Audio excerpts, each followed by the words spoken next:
All right, got a late one tonight, day 95. The quotes today, they are, the first one, what you think about yourself determines how you'll treat yourself. Similar, what you think you deserve, you often get. I think those are similar in the sense that, like, when you have a positive self-image, you're going to obviously be much more likely to show up for yourself and come through for yourself. When you have a positive self-image, you're going to be much more likely to protect your goals and your ambitions.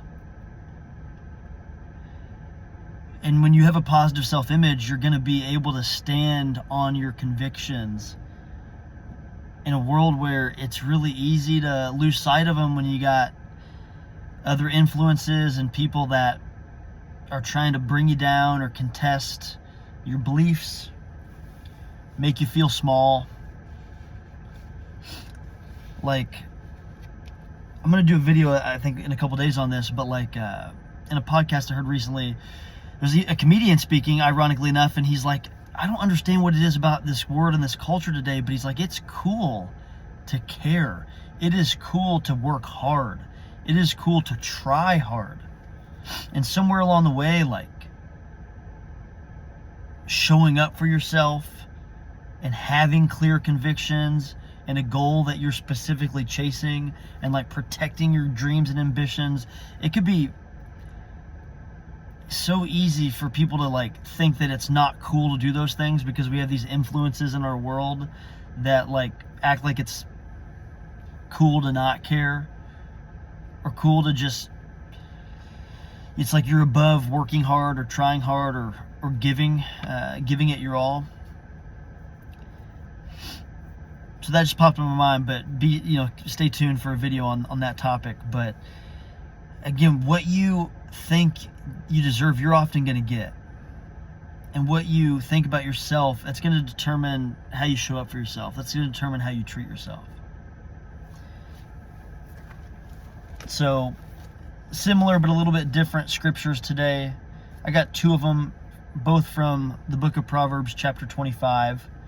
The first one is verse 19. It says, like a broken tooth or a lame foot is reliance on the unfaithful in a time of trouble. That verse stuck out to me today. It's a pretty powerful verse. Like, man, we all, even if we haven't had those things, like a broken ankle trying to walk on it, or like a tooth that's just broken and sending all those nerves, just sending that painful signal straight to your brain. And like when those things are happening, if you're trying to walk on a broken foot or chew with a broken tooth, it's like you can't think of anything else because you're just fully consumed by that pain. You can't be productive in any other way. And like it's just so painful that your body will not allow it. It's not going to allow you to walk on that broken foot. It's not going to allow you to chew with that broken tooth. And it's like that level of just not working is a very strong depiction of what he's relating to, is trying to rely on the unfaithful in a stressful time. And I think that just, again, being in your convictions and having a positive self-image and showing up for yourself, like all of that is, I think, all the more reason that when we get to times of stress or trouble, that we should be not only capable to approach those things joyfully, but like we should be the people that our acquaintances look to in times of stress and trouble. Like, it goes back to that true leadership video that I did in earlier videos, where it's like we got the key to hope amidst difficult human times. And we can absolutely leverage that in helping others understand that hope and what salvation looks like, even when the chips are absolutely stacked against us with any earthly circumstance that we're going through.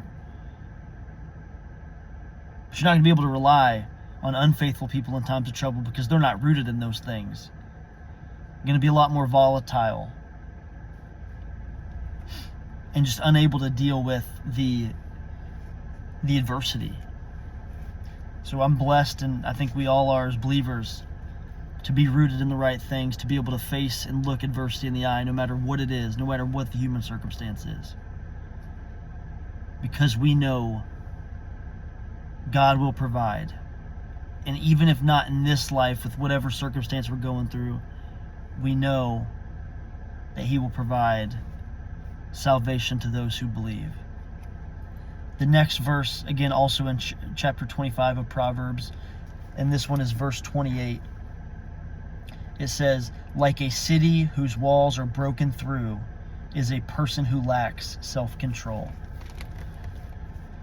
And with the additional context in my application study Bible, it says, even though city walls restricted the inhabitants' movements, people were happy to have them, because without walls, they would have been vulnerable to attack by any passing group of wanderers. Self-control limits us, to be sure, but it's necessary. An out-of-control life is open to all sorts of enemy attack. Think of self-control as a wall for defense and protection. That's true. I've always been told, and I've said it in previous videos, like, hey, there's more crashes in the fast lane. Like, not that you can absolutely have goals and ambitions. I'm all about those things, and being perseverant and pressing hard and attacking the day. Like, I love that. But for those that are so volatile with their habits and the things that they're getting into, you can create so many messes and pitfalls for yourself by being the wanderers of human that we are. So just having self-control, setting boundaries, taking care of your body, your mind, your spirit, protecting those things. You're going to build the walls of your city that will protect you and keep you safe amidst a really chaotic world out there. So again, I love this topic. I feel like it's always related, these things I talk about. But again, at the end of the day, what you think about yourself and who you believe you should be, like, you will gravitate towards those things. So remember that and work. It's like the spiritual training, same with the mental training of yourself and your confidence, is like specifically work and take inventory on what your self-image is. What do you think about yourself? Are you showing up for yourself? And the more that you get right with that, I just honestly believe that you will continue to treat yourself better and make better decisions with everything in life. If you can have a better self-image, think about yourself positively, and remember whose you are, which is God's. And that's day 95.